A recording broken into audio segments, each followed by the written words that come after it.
How to hook up your Builderall email to Thunderbird. It can be a daunting task to think about how to hook up your Builderall email to Thunderbird, and I finally did it after a bunch of trying and trial and error and hanging out with support chat. So let me show you exactly step by step how to do that.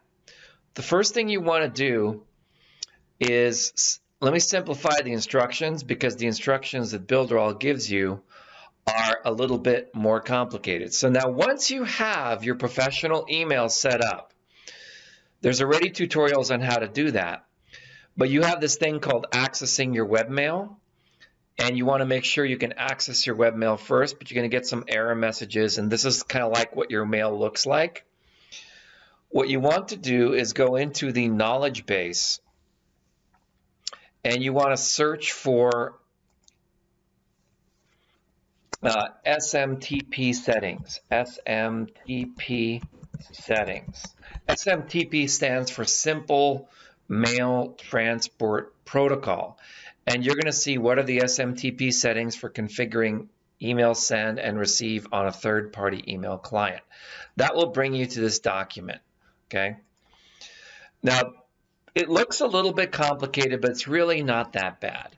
What you want to focus on is the IMAP port and the SMTP port, and it's going to be 465. The default's 587. I actually found it to work with 465. You can find out your DNS by going to what's my DNS/#MX. But a simpler way to do that is just go into your Builderall, go to your DNS manager, and you'll see all of your DNSs will be listed there for all of your websites. So what you do is you go down to, like I'm using in this case, I'm doing rebuild my list, and you click here where it says view details under the DNS, and it shows you your MX host is mail06.l4email.com. You highlight that, copy it, and then that's your mail settings. So now let's head on over to Thunderbird and go into the settings. So the first thing you do is you click with the settings, and you want to go to server settings, and these are the correct settings. Now you put your server name, you put in the same thing. The username is going to be your email address. You set your port to 993. The connection security needs to be set to SSL TLS. Now here's where I got stuck. Authentication method must be normal password. If you choose any of these other ones, it simply won't work. Okay, so use normal password.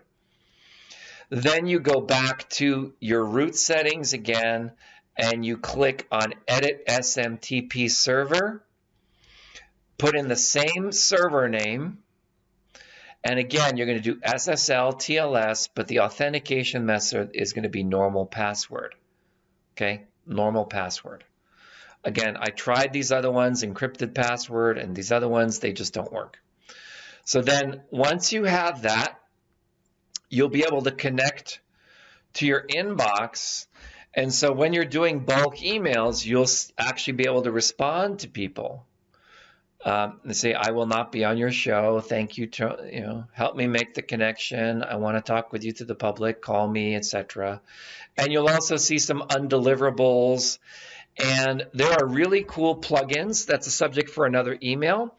But there are plugins that allow you to download your Thunderbird settings. Now, if you don't know where Thunderbird is, you can actually just go to Thunderbird.net, and Thunderbird.net is an email client. It's totally free. There's no ads. It's really easy to use.